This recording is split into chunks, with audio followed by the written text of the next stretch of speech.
Λοιπόν, απόψε, θα γνωρίσουμε ένα κορίτσι που δύσκολα περνάει απαρατήρητο. Όχι μόνο γιατί είναι πανέμορφη, εντάξει. Αλήθεια είναι, δεν μπορείς να μην το πεις, αλλά κυρίως γιατί είναι από εκείνα τα άτομα που κερδίζουν όλους με το χαρακτήρα και το χαμόγελό τους. Τη λένε Ιωάννα Στρίγκα και το βράδυ αυτό είναι δικό της.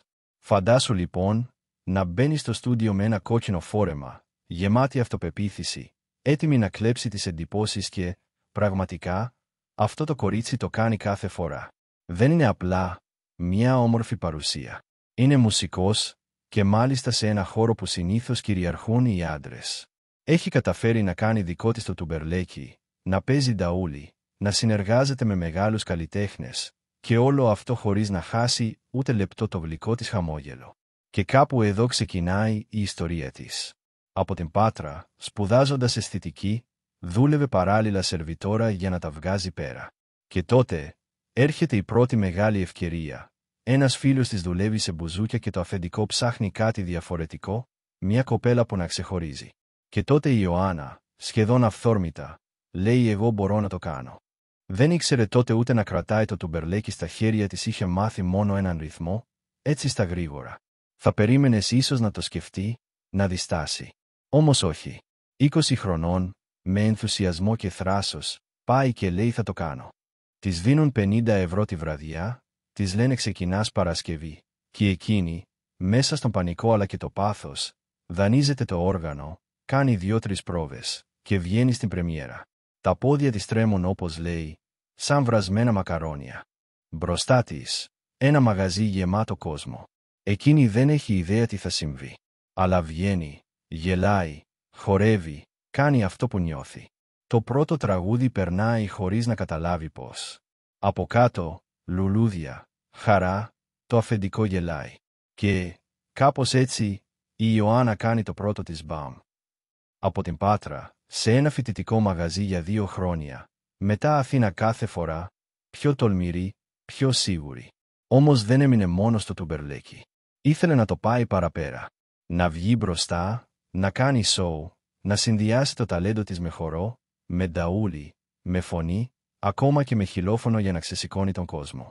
Δεν βολεύτηκε ποτέ με τα λίγα. Μέσα σε όλα αυτά, έρχονται και οι συνεργασίες με μεγάλα ονόματα. Ζώσεφιν, Αναστασία, Ζωηδάκης, Δόξας, Βασίλης Δήμας. Κάθε όνομα και ένα βήμα μπροστά. Και τώρα, το δικό της τραγούδι, το πρώτο προσωπικό της κομμάτι, γραμμένο με αγάπη, βγαίνει στον αέρα. Η Ιωάννα όμως, δεν είναι μόνο μουσικός. Έχει ιστορίες, εμπειρίες και αρώματα. Κυριολεκτικά. Ένα σοβαρό τροχαίο την καθυλώνει για καιρό, σπάζει σπόνδυλο, φοβάται μήπως δεν ξαναπαίξει μουσική. Εκεί, μέσα στο νοσοκομείο, αρχίζει να φτιάχνει αρώματα. Βρίσκει τρόπο να απασχολεί το μυαλό της, να μην το βάζει κάτω. Πάντα ψάχνει το θετικό, ακόμα και στις δυσκολίες. Η ζωή της, όμως, δεν είναι μόνο ρομαντική. Έχει να αντιμετωπίσει και αυτή τα δύσκολα της νύχτας, τα φλερτ, τα περίεργα βλέμματα, την ανάγκη να προστατεύει τον εαυτό της. Η δική της ασφάλεια είναι να δουλεύει μόνο σε μαγαζιά που νιώθει άνετα, να εμπιστεύεται τους ανθρώπους γύρω της. Και αν κάποιος ξεπεράσει το όριο, το διαχειρίζεται με χιούμορ. Θέλει να την νιώθουν φίλοι, όχι απλά μια ωραία γυναίκα. Και, ξέρεις κάτι, αυτό το εισπράττει και από τις γυναίκες. Γιατί δεν έχει ύφος, ούτε πονηριά. Κάνει απλώς τη δουλειά της, με σεβασμό και χαμόγελο. Μόνο μια φορά ένιωσε ζήλια. Συνήθως, εισπράττει αγάπη, υποστήριξη, φωτογραφίες, χαμόγελα. Στη σκηνή, φοράει όμικρον με τόνο, την νιώθει ότι ταιριάζει στη στιγμή. Δεν φοβάται το sex appeal, αρκεί να μην είναι κάτι πρόστιχο, να είναι τέχνη, να είναι αυθεντική. Και κάθε βράδυ, στα τραπέζια, χορεύει με τον κόσμο, παίζει το τουμπερλέκι, κάνει τη φάση παρίστικη, χωρίς καμία προσποίηση. Στο τέλος της βραδιάς, χαρίζει χαμόγελα, ιστορίες και αρώματα. Η Ιωάννα είναι ένας άνθρωπος που πήρε το όνειρό της, το έκανε πραγματικότητα και συνεχίζει να το ζει, χωρίς να χάνει ούτε στιγμή τον ενθουσιασμό της. Και αυτό, φίλε μου, δεν είναι καθόλου λίγο.